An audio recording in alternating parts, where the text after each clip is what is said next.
Requirements lifecycle management is basically just the upkeep of all of the information and the requirements related to a specific project or initiative that we are currently undertaking. So, this particular knowledge area describes the tasks that BAs perform in order to manage and maintain requirements and design information from inception to retirement. So, we'll talk a little bit more about what that means later, but those are two important terms that you're going to want to understand is that as soon as a need is identified, that is the inception, and then retirement is basically can sometimes be further past the project being closed, but we'll talk about that. And so the purpose of this knowledge area is to ensure that that the business, stakeholder, and solution requirements and designs. So these are the various levels of requirements. So business requirements, stakeholder requirements, and solution requirements and designs are aligned to one another and that the solution implements them. So we're basically helping to ensure that the information is available for future use. Um, and so BABOK basically describes, the requirements lifecycle as something that begins with the representation of a need or representation of a business need, right? We all know that requirements are a representation of a need, and it continues through the development of a solution, right? And our designs are our solutions. And then it ends when a solution and the requirements that represent it are retired. So this goes back to when we talked about retirement up here. Retirement is not necessarily when the project closes, it is when a solution that uses those requirements is actually retired. All right, and another thing to note is that the concept of a requirements lifecycle is different from a methodology. So when we think about, a traditional waterfall methodology in the phases, you've got your initiation and analysis and requirements phases. That's the SDLC, right? So that's a little bit different from the requirements lifecycle. And this is just a quick image of a potential requirements life cycle. Not every requirement goes through the same life cycle. So you start with, maybe a requirement, and this is one that's a little mature. So this one is actually being assessed. So we're determining whether or not we're bringing it forward.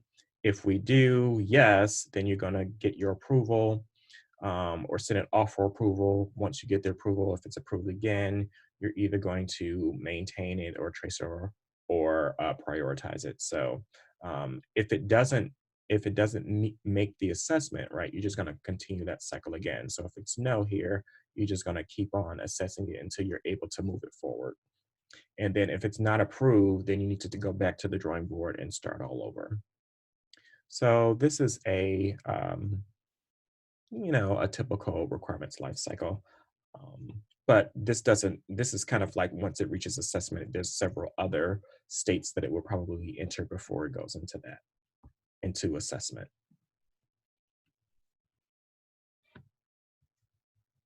So the requirements lifecycle management knowledge area typically includes, well, according to BABOK, it includes trace requirements, maintain requirements, prioritize requirements, assess requirements changes, and approve requirements. So tracing is basically where we analyze and maintain the relationships between requirements design and the solution components. Maintaining the requirements is where we're making sure that the requirements and designs are accurate and current, right? So as information changes or information updates, we need to make sure that we are updating our documentation and any information that is being used for work down the line. So we're maintaining those requirements.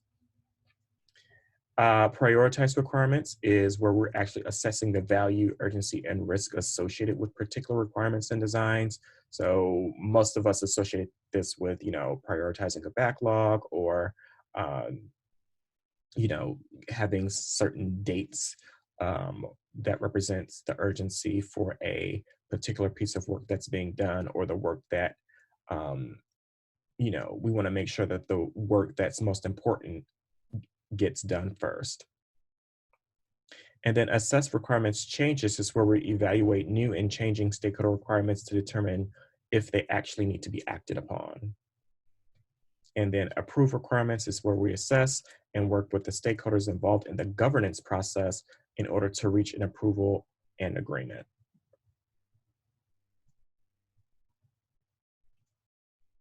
And so here's our business analysis core concept model. It basically describes how the core concept model is used within the context of the requirements lifecycle management. Each week, outside of the first week, I've skipped past this. It's good for you to know as a supplement information, but we talked about it during week one. And then once you get more familiar with the various tasks within the requirements lifecycle management, I'd recommend going back and just going over those core concepts to see how you can apply them to this particular knowledge area. And so our inputs for the requirements lifecycle management knowledge area include requirements, designs, proposed change, and requirements that are actually verified. And then again, here are our 5 tasks that we're going to be performing in this knowledge area. And so our outputs are all of our outputs are simply going to be requirements and designs, but they'll be in various states. So the various states would include trace requirements and designs, maintain requirements and designs, prioritize requirements and designs. And then we're also going to have some requirements change assessments, requirements and design change assessments, and then approve requirements and designs.